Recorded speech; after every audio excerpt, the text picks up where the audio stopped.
네, 우리 다시 한번 우리 옆에 있는 분들과 함께 당신이 있어서 행복합니다 하고 같이 인사 한번 하겠습니다. 당신이 있어서 행복합니다. 네, 감사합니다. 네, 우리 2023년 4월 9일 부활절 날 저희 집에서 처음 모여가지고 우리를 첫 예배를 드렸는데 이제 다른 부활절이 왔습니다. 그래서 1년 동안 하나님께서 이렇게 우리를 모아주시고 또 그때 여기 함께 하시지 않았던 우리 황효희 집사님 가정 또 그리고 그때 선영이도 함께 있지 않았는데 선영자매 또 경임자매 또 우리 신출식 우리 성도님 함께 이렇게 해주셔서 너무나 감사합니다. 그리고 각 가정당 이렇게 하나씩 가져가시면 되겠습니다. 여기에는 뭐가 들어있냐면 집에다가 그 들어가는 문에다가 딱 붙일 자석이 뒤에 있거든요. 붙이시고 그 다음에 여기에 테이블 위에다가 하나씩 이렇게 해주시면 됩니다. 이것은 제가 지난번에 그 소망교도소 갔을 때에 우리 거기에 있는 그 제소자들이 열심히 이걸 만들고 있더라고요. 그래가지고 이거 우리 교회 선물로 좋겠다. 그래서 하니까 한 가정당 하나씩 가져가시면 되겠습니다. 제가 여러분들을 신방을 하고 이걸 드렸어야 되는데 자꾸 신방이 밀려지다 보니까 제가 그냥 드리기로 했습니다. 자, 우리 오늘 함께 볼 말씀은 누가복음 24장 말씀입니다. 사실 누가복음 24장 전체를 이제 보려고 하는데요. 24장 말씀.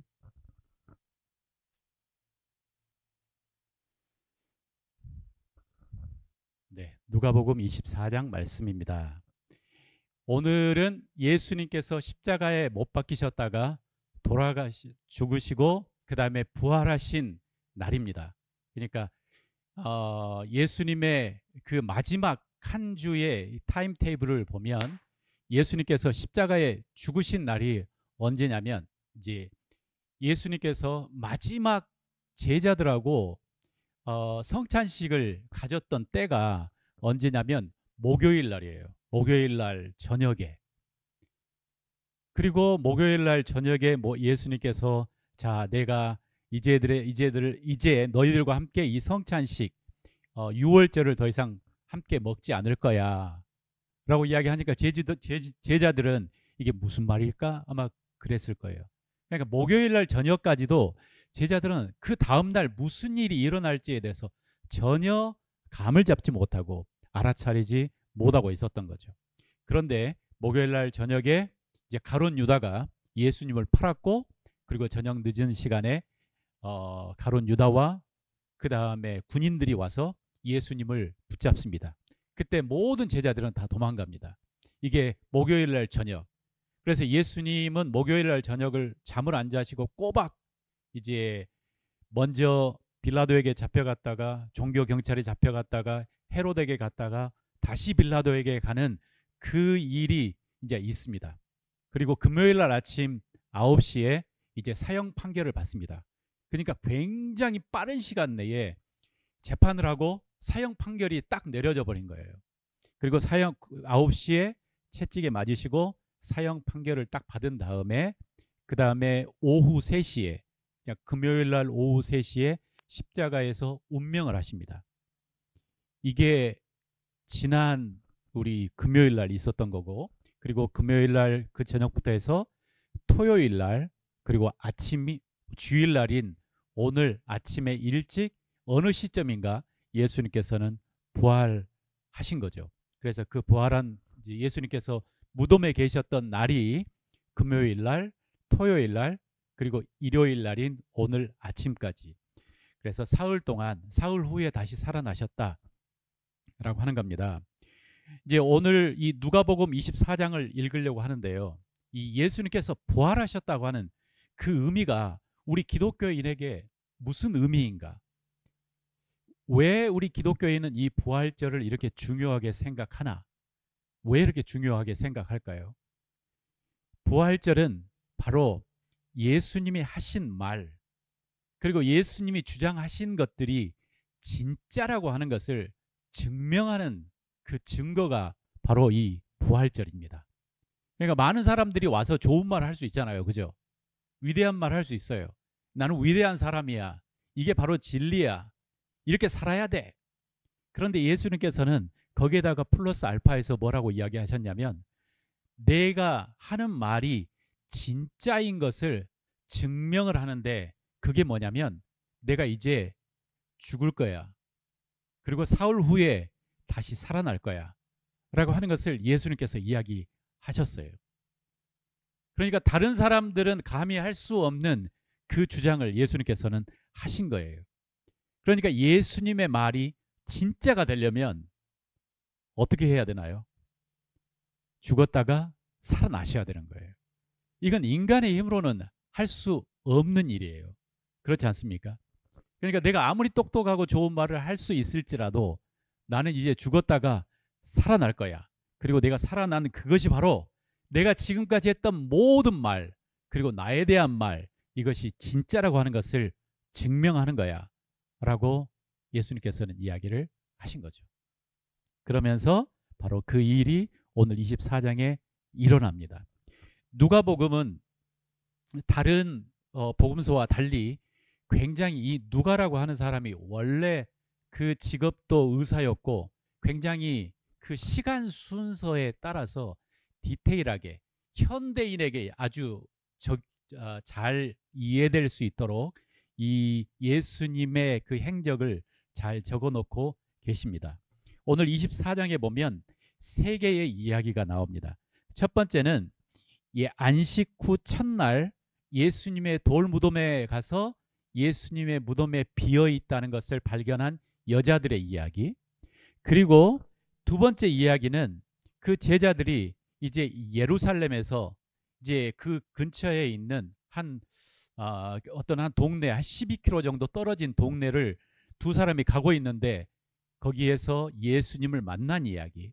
그리고 세 번째는 예수님께서 그 제자들이 함께 모여 있는 곳에 딱 등장한 이야기. 이 등장한 이야기들이 나옵니다. 제가 이 긴 장을 다 디테일하게 설명하지는 않겠지만 여기에서 보여주는 굉장히 중요한 포인트를 여러분들과 함께 이야기하도록 하겠습니다. 자, 첫 번째는 이제 그 여자들의 이야기입니다. 여자들의. 우리 24장 1절 말씀을 우리 같이 한번 보도록 하겠습니다. 24장 요한복음 누가복음 24장 1절. 안식 후 첫날. 이스라엘 사람들에게 안식일은 토요일 날이죠. 안식 후 첫날, 그러니까 주일날, 우리에겐 주일날 새벽에 이 여자들이, 그러니까 이 여자들이 누구인지 후에 나오는데 마리아, 막달라 마리아, 그다음에 요한나 몇 명의 여인들이 있다가 그들이 준비한 향품을 가지고 무덤에 가서 돌이 무덤에서 굴려 옮겨진 것을 보고 들어가니 주 예수의 시체가 보이지 아니하더라. 이스라엘 사람들의 장례식에 따라 이 여자들은 이제 그 몸에다가 향을 바르려고 이제 준비한 것 같아요. 그리고 이제 그 여자들이 향을 바르려고 그 무덤에 갔는데 이스라엘 사람들은 부자들의 무덤은 뭐냐면 땅을 파요. 굴을 파요. 그리고 그 굴에다가 장례 무덤을 만들고 그리고 그 무덤에 사람이 들어가지 못하도록 커다란 돌을 딱 굴려서 막아놔요.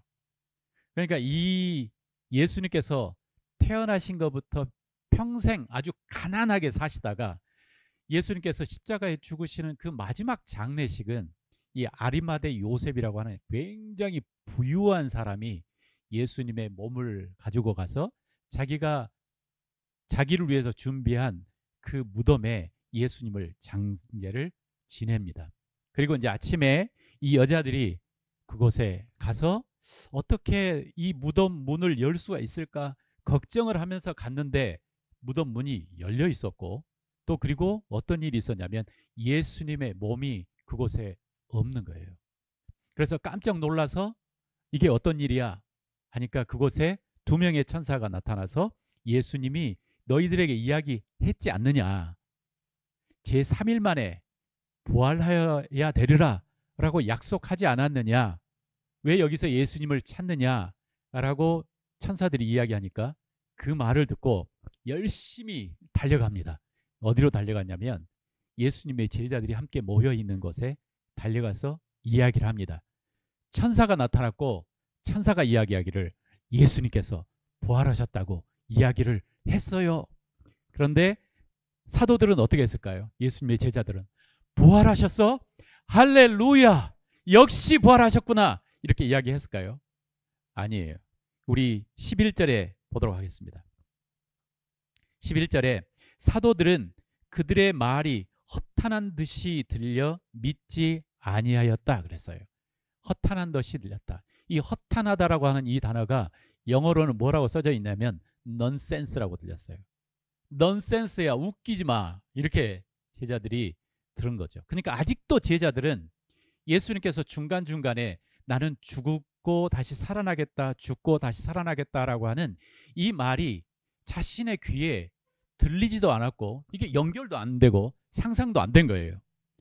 그런데 여기서 죽었다가 살아났다고 하니까 웃기고 있네, 이렇게 들은 거죠. 그렇지만 그 중에 한 사람인 베드로가 열심히 달려가 봤어요.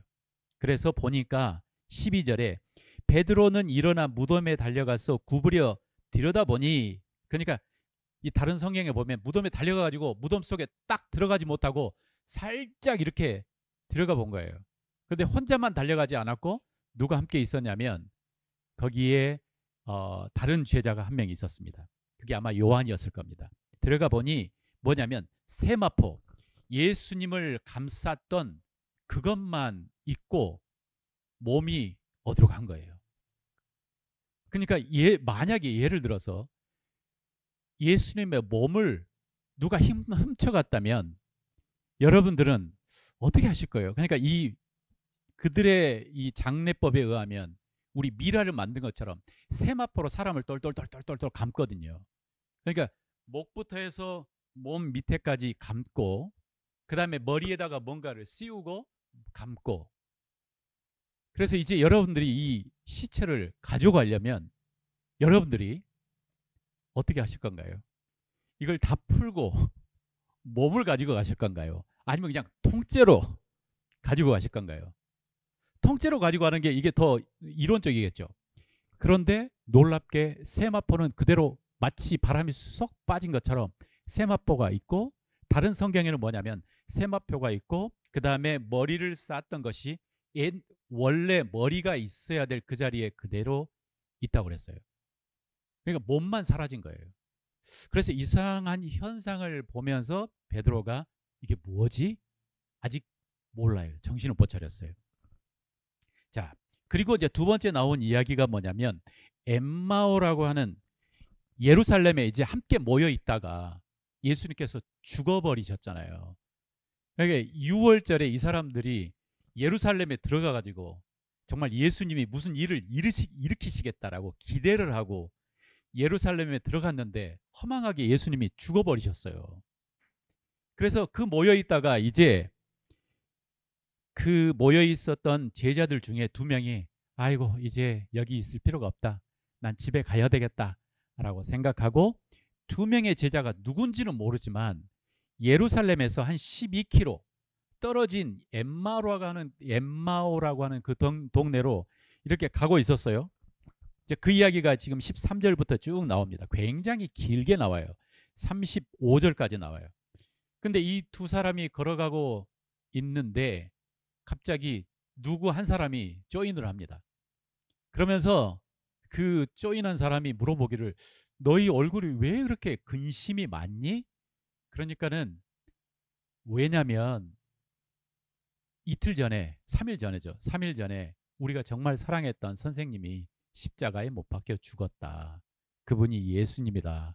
그러니까 이 조인한 사람이 전혀 모르고 있다는 듯이 그게 무언데? 그렇게 하면서 이제 세 사람이 동행하면서 이야기를 하고 이제 걸어가고 있습니다. 엠마오까지. 그런데 같이 조인했던 사람이 무슨 이야기를 하냐면 이 일은 원래 이미 구약 성경부터 시작해서 예언이 되었던 거야 라고 이렇게 이야기해요. 지금 너희들이 경험한 이 사건은 갑자기 일어난 게 아니고 모세, 선지자, 그 다음에 시편에서 이미 이러한 일들이 있어야 된다고 예언하고 있었던 거야. 이게 새로운 게 아니야. 이렇게 이야기하는 거예요. 그러니까 이게 무슨 말이에요? 그런데 엠마오로 도착을 했어요. 그리고 엠마오에서 이제 자기 집에 도착을 하니까는 이 세 번째 사람이 그래 이제 잘 있어 빠이빠이 하고 가려고 하는데 그 사람을 붙잡았어요. 저녁이 늦었으니까 오늘 하루 우리와 같이 있고 내일 가세요. 그러면서 그 사람이 오케이 그래가지고 같이 앉아서 이제 그 자리에 함께해서 계속 설명을 했겠죠. 자, 그 이야기 그 다음에 보겠습니다. 29절, 30절, 31절 읽겠습니다. 그들이 간권하여 이르되 우리와 함께 유하사이다. 어려운 말이네요. 때가 저물어 가고 날이 이미 기울었나이다 하니 이에 그들과 함께 유하러 들어가시니라. 그들과 함께 음식 잡수실 때에 떡을 가지사 축사하시고 떼어 그들에게 주시니, 그러니까 같이 긴 12km면 하루 종일 걸어가야 되는 길이에요. 그런데 여기서 질문이 하나 생기잖아요. 그죠? 이 사람들이 누구냐면 제자들이에요. 누구의 제자들이에요? 예수님의 제자들이에요. 3년 동안 누구하고 같이 먹고 살았어요? 예수님과 3년 동안 먹고 살았어요. 그런데 그 긴 시간을 걸어갔는데 왜 이분이 예수님인 것을 깨닫지 못했을까요? 신기하지 않습니까? 3년 동안 같이 먹고 살았던 그 사람인데 왜 그 12km를 걸어가면서 이분이 예수님이라고 하는 것을 깨닫지 못했을까요? 그래서 여기에서 가설이 있습니다. 첫 번째 가설은 예수님께서 부활하시면서 완전히 새로운 모습으로 딱 부활을 해가지고 이분이 예수님인 것을 깨닫지 못했다. 그럴 수 있잖아요. 그죠? 그래서 내가 지금 이제 나이가 이제 거의 60세가 돼 가는데 갑자기 내가 부활했다가 딱 살아났어요. 김지만은 그대로 김지만이지만 나의 가장 화려했을 때에 머리가 앞에 충만하게 있을 때, 그러면서 이렇게 머리가 길어가지고 딱 이 머리를 옮기는 가장 꽃다운 나이의 모습으로 부활했기 때문에 나를 못 알아볼 수도 있고, 또 하나의 가설은 뭐냐면 이것은 심리적인 가설이에요. 이게 뭐냐면 예수님께서 죽었어요. 이게 그들의 마음속에 마침표가 찍혀졌어요. 그런데 설마 이 사람이 살아날 거라고 하는 것은 그들의 상상을 할 수 없는 어떤 사건인 거죠.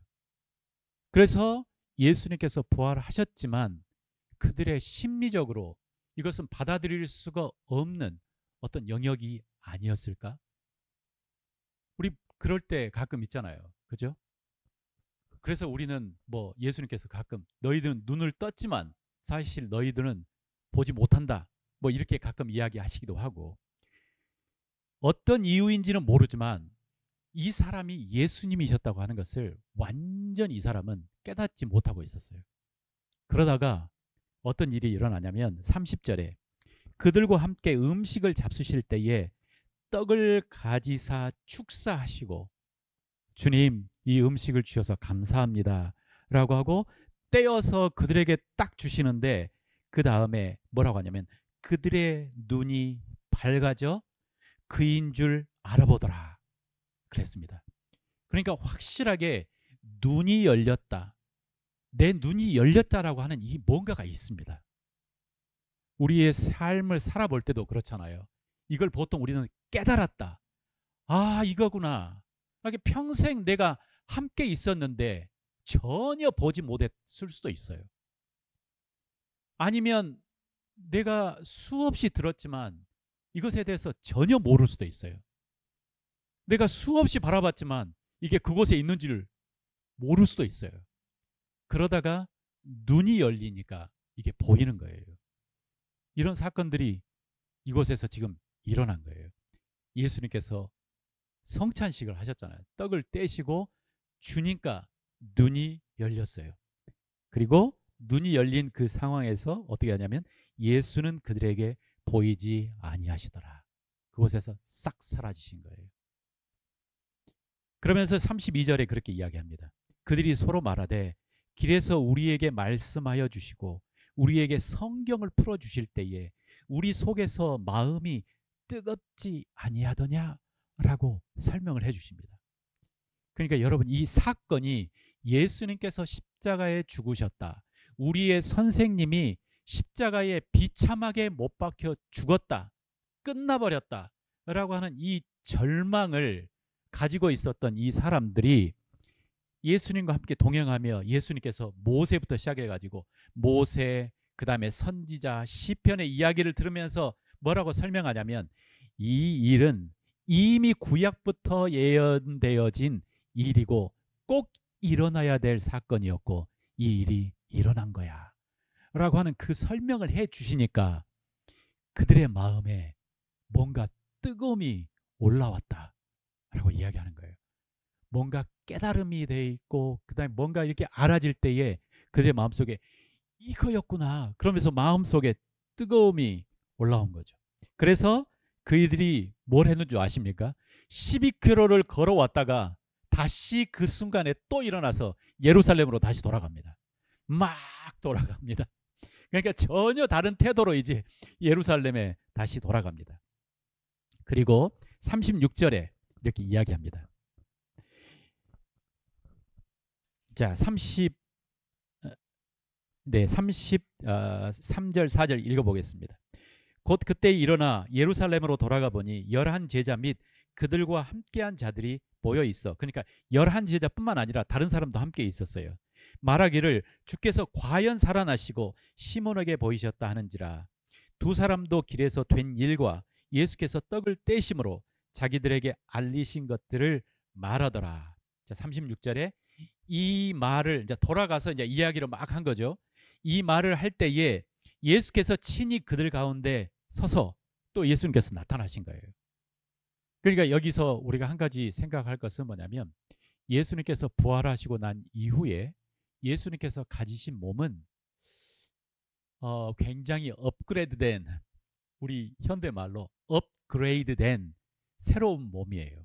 그리고 이 말을 어떻게 하셨냐면 예수님께서 부활하신 것처럼 너희도 부활할 거야 이렇게 이야기했어요. 그래서 우리가 새 몸을 입으면 우리의 몸은 확실하게 업그레이드가 되는데 그 업그레이드된 상황 속에서 무슨 이야기 하냐면 갑자기 있다가 없어지고 없다가 있어지고 이런 뭐가 있지 않을까라고 혼자 생각해 봅니다. 등장하셔서 뭐라고 하시냐면 너희에게 평강이 있을지어다 라고 예수님께서 이야기하십니다. 그러니까 이 모습을 보고 제자들이 무서워서 거기에 있는 사람들이 두려워하고 이것은 귀신이다 생각하고 있는데 예수님께서 내 손을 봐라, 내 발을 봐라. 그러니까 아직 완전히 아물지 않았을 수도 있다. 제 추측이에요. 그 자국이 그대로 있었고 그리고 나한테 먹을 걸 주어라 라고 하면서 먹으면서 귀신은 먹지 못하지 않냐, 나는 살았다 라고 하면서 오늘 우리가 읽은 이 본문을 이야기합니다. 우리 44절 같이 읽어보겠습니다. 또 이르시되 내가 너희와 함께 있을 때에 너희에게 말한 바 곧 모세와 율법과 선지자의 글과 시편에 나를 가리켜 기록한 모든 것이 이루어져야 하리라 한 말이 이것이라 하시고, 그러니까 이 예수님의 십자가에 죽으시고 부활한 것은 그냥 예수님께서 상황이 어쩔 수 없이 예수님의 그 여론에 밀려서 그리고 그 유대인들의 리더에 의해서 예수님께서 피해자로 잡혀서 죽으신 게 아니고 이미 하나님의 커다란 그 뜻에 모세, 율법, 선지자, 시편의 글 속에 이미 예언하고 있었던 그 일이고 바로 그 일이 이루어진 거야 라고 예수님께서는 설명하십니다. 이에 그들의 마음을 열어 성경을 깨닫게 하셨다. 그래서 그들의 마음을 여셨어요. 이 엠마오로 가는 그 두 제자가 떡을 딱 떼고 눈이 확 열려가지고 이거였구나 라고 하는 것처럼 예수님이 성경을 비로소 풀어서 이야기하시니까 눈이 열린 거예요. 그리고 이거였구나 라고 하는 것을 제자들이 깨달았어요. 그리고 46절에 또 이르시되 이같이 그리스도가 고난을 받고 제3일에 죽은 자 가운데서 살아나는 것과 또 그의 이름으로 죄 사함을 받게 하는 회개가 예루살렘에서 시작하여 모든 족속에게 전파될 것이 기록되었으니 너희는 이 모든 일의 증인이라. 아멘. 그러면서 예수님께서 바로 이 일은 왜 일어났냐면 이것을 나중에 사도 바울이 더 구체적으로 설명을 합니다.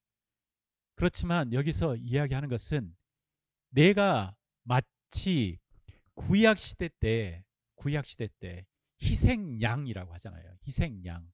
그러니까 나 대신 죽는 양, 나 대신 모욕을 받는 양.